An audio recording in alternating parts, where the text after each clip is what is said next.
to E2 2016! Yeah? I am honestly having the best time being with you guys. It's amazing. And our first guests up today, they're two pretty incredible women. Do we have any Supergirl fans out there? To have the SUPERSISTERs backstage. So without further ado, please welcome Kyler Lee.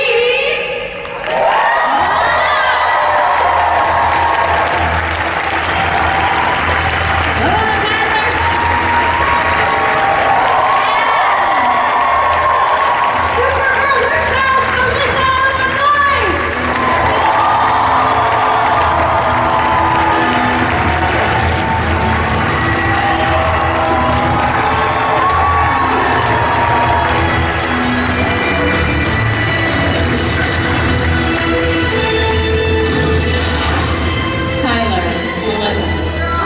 Is it true that I am popping your con panel cherry here at this very moment? Is that true? Does this count as one of those awkward questions you were talking about? No, this is one of the totally normal questions. Oh, okay. Yes. You guys, it's our first panel! So we have an obligation to make it a really good one, right? Okay. We're going to get to audience questions, so think about those excellent questions. But first, I just want to kick it off. Melissa, let's just break it down, okay? Break it down. Let's just jump in there. All right.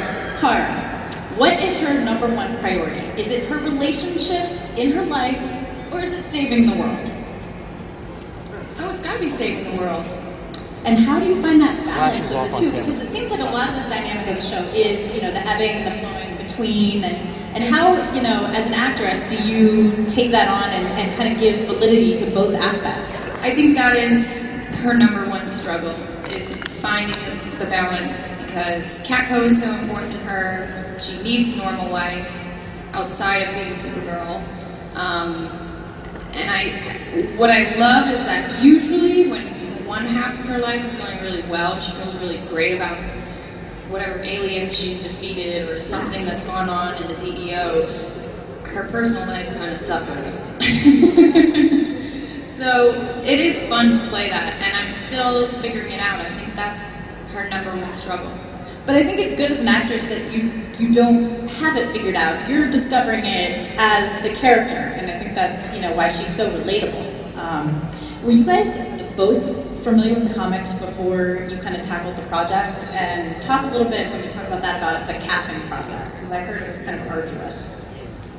Not for this lady right here. I kind of swooped in at the last second, and I won.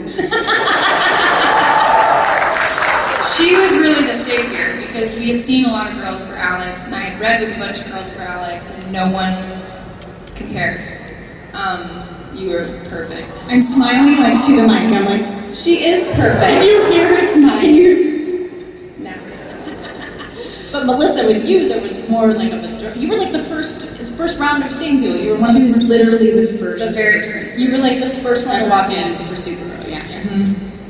Which I think is like a superstition of Greg Berlanti's, because Grant was the first one, and Steven was the first one seen for Arrow. And when I knew I was auditioning for it, I thought it was a long shot. I thought there was no chance for me to get this role. And only until I had my 6th callback or so, I was like, maybe I should read these comics. But it was a 3-month process, and I did a bunch of, I can't even remember how many auditions. And so you did, at one point, you were like, let me go into the comics, let me see what's happening here. Yeah. And I started with the New 52 and then kind of went backwards. Yeah. And Kyler, what about you?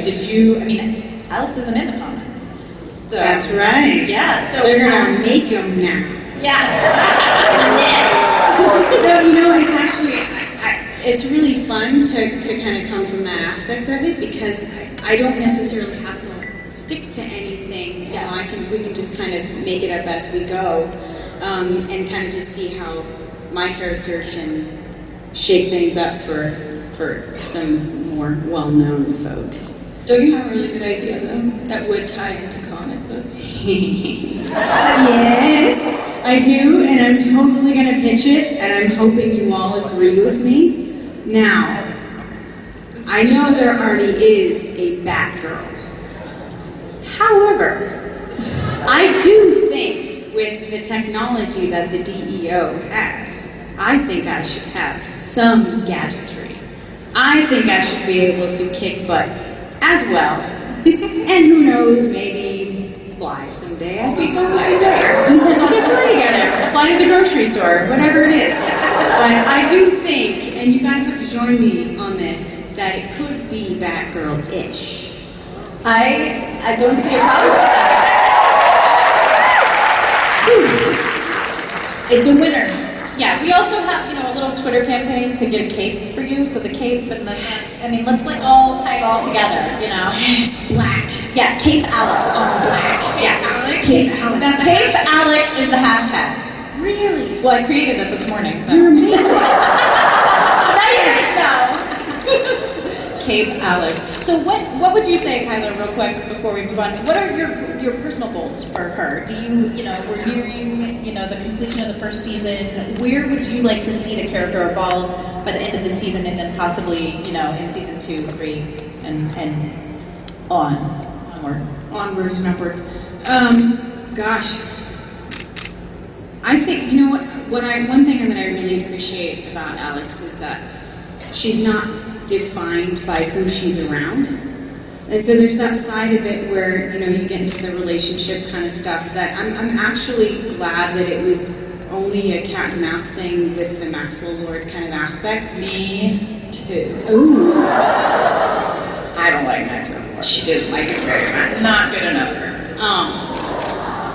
Get out.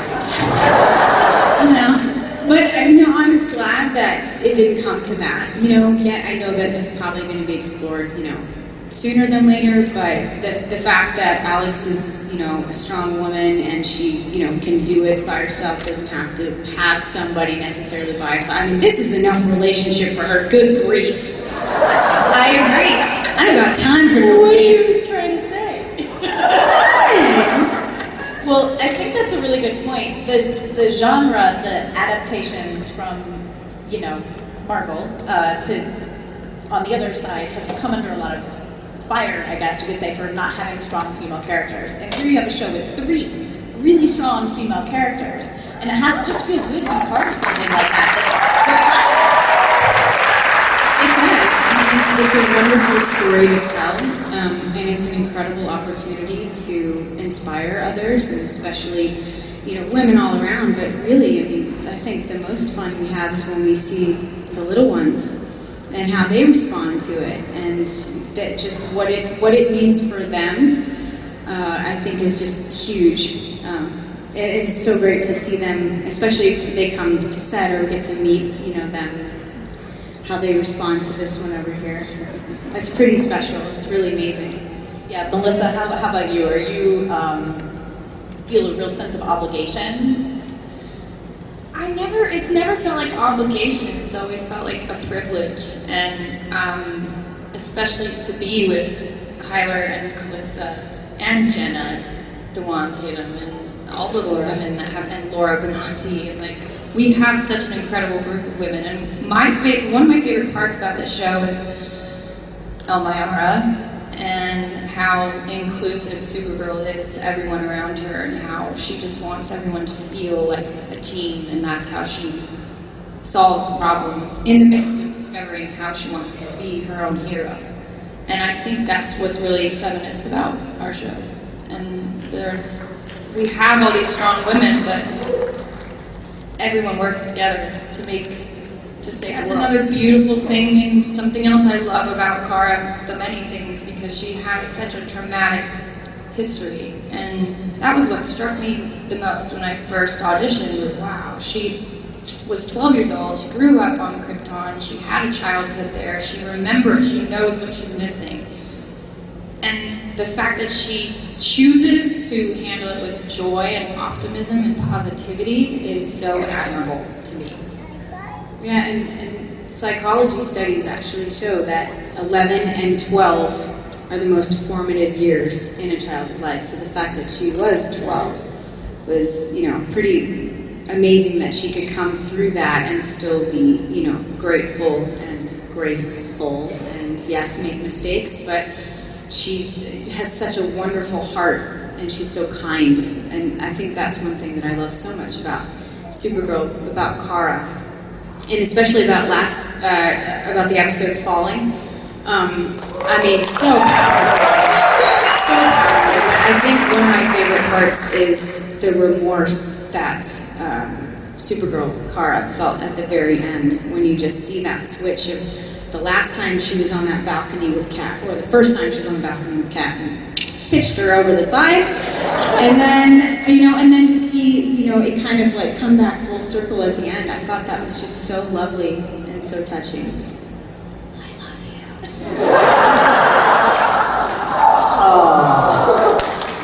You have a head of steel. Chill out. Let's talk about not only other characters you'd like to see on the show, but let's talk about the big crossover episode that is coming up.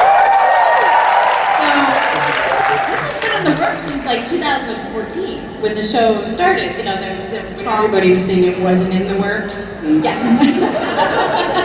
So, with this tremendous build-up, now it's, 2 weeks away, I think. So talk to us about the crossover episode. How was it filming it? How much fun was it? And what can we expect in the future? More interweaving of these worlds? I hope so. I think that would be so fun. I think I'd love to see Supergirl in the Flaro world. Yeah, me too. They need her. Did you say Flaro? Yeah, that's what Grant calls it. That's Flash. I haven't heard it. Oh, I'm not cool. Okay, I missed that. Sorry. Flaro.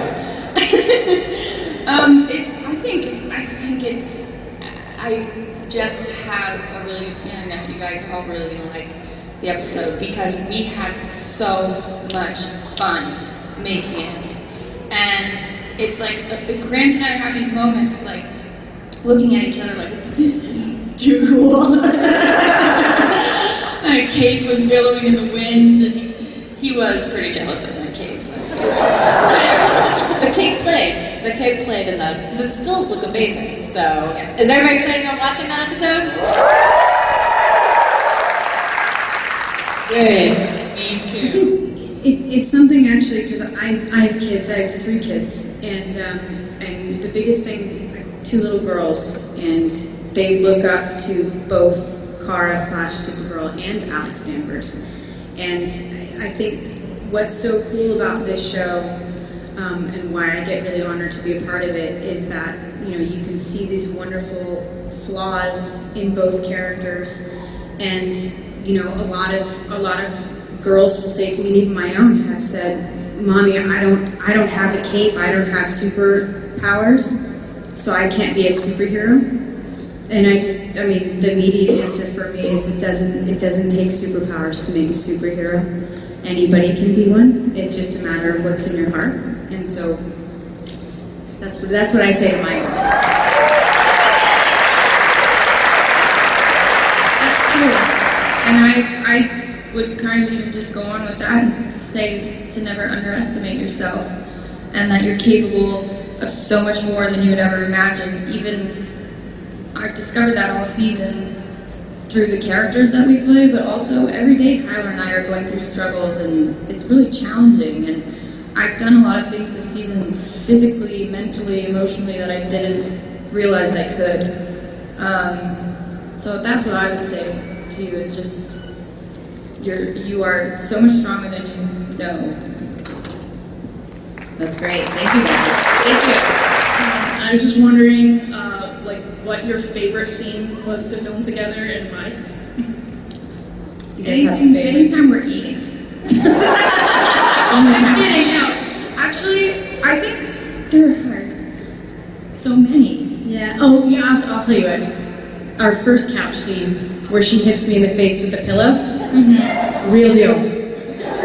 I did not know it was coming. Nope. And she nailed me. That was at like 3 o'clock in the morning, by the way. Yes, and you were very sick. Uh-huh.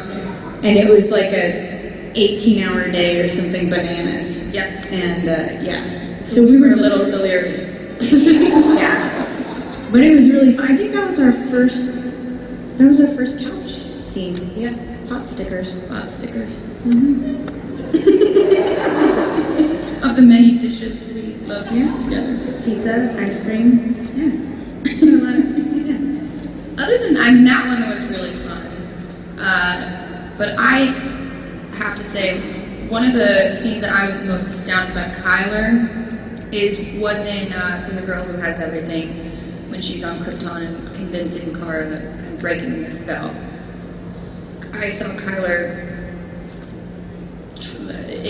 Like, there are no words. She was so fierce and kind of injured at the time too, but didn't care and did the stunts and kicked those guys' butts, and like, it was unreal. She was a force to be reckoned with that day, and I loved watching it.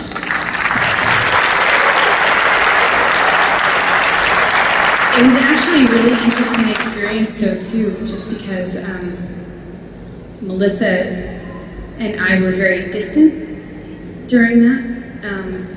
And she, I don't know if you made a point to kind of stay away. I think it was a Jerk.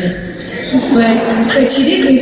It was very strange. That whole scene was very weird to film because I literally felt like this disconnect. And we're so used to just kind of making each other laugh or like just supporting one another. And again, like our days are really long and they're very strenuous and physically, so we just get exhausted. So she's kind of always who I rely on.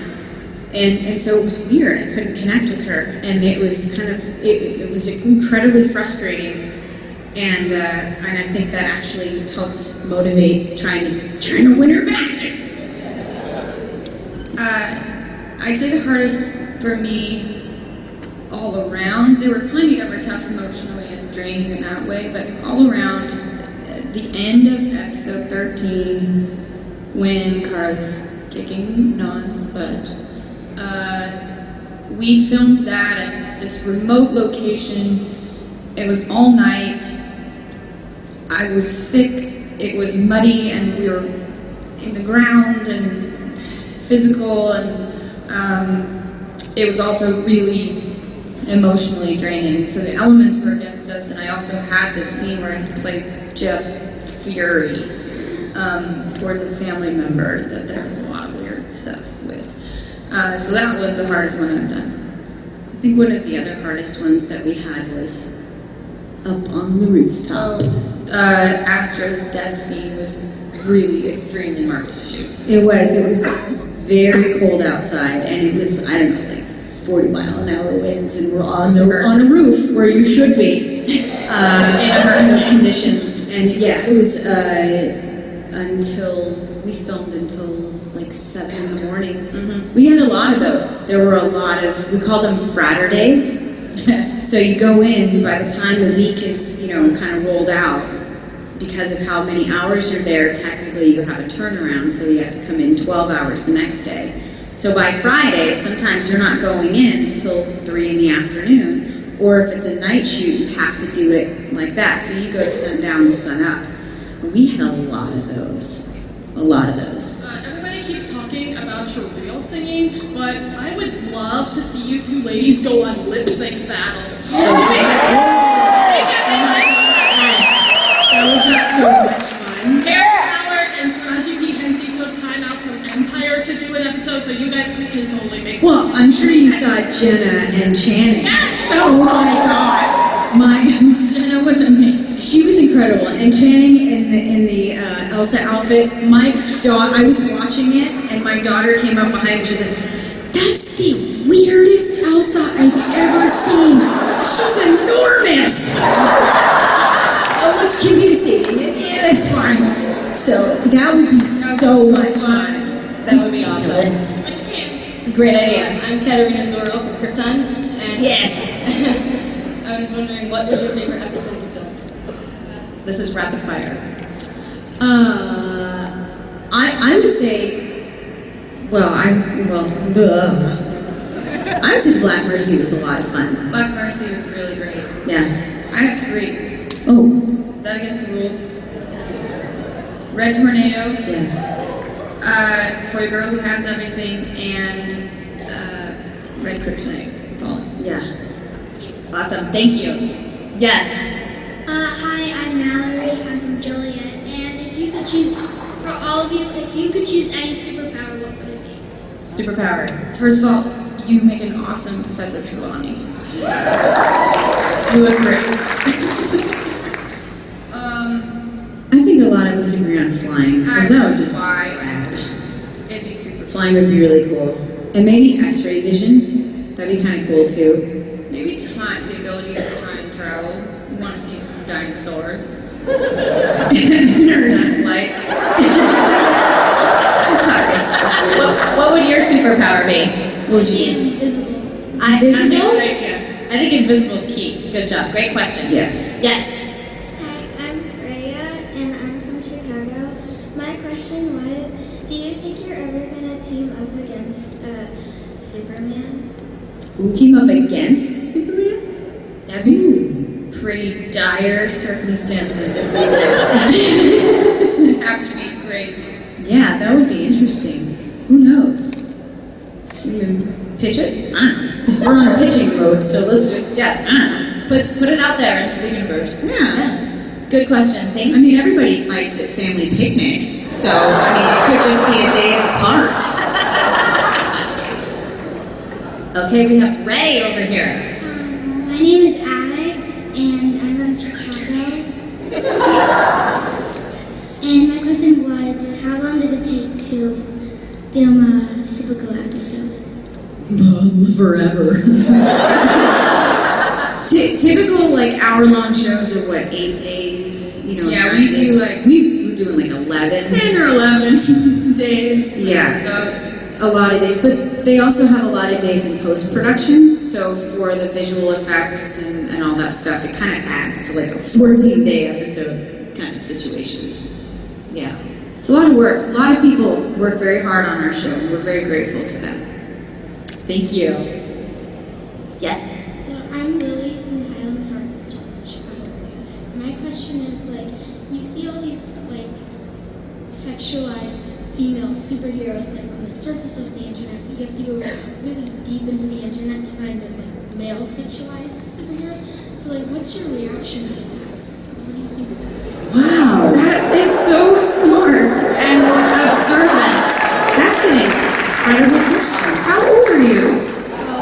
12? 12 going on 20. You want to come work for the show? Yeah, do you want to come write for us?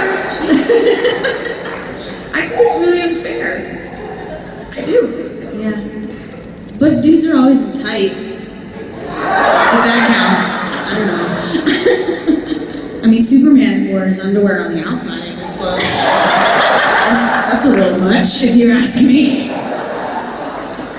Yeah, it's a good one. What a great question. Thank you. Yes. Hi, my name's Alexis, and I'm from Orland Park. And my question is, how long is Supergirl gonna work at Catco? How long are you going to work there? What's great about Catco is that she's kind of at the bottom of the rung right now. She's the bottom rung of the ladder. And I think that she can only work her way up from here. And her relationship with Kat is an incredible one. And I think they could really discover a lot of different things that Kat could do at Catco. I don't know if she'll be an assistant forever, but I don't think she's going to leave Catco. She loves it too much. But like Melissa said too about the character, it's really great that that's her life. Like that gives her a sense of reality. So her going to work every day and working on something that she's really, finds important and working for Kat, I'm sure it's probably something that she would aim to do for quite a while.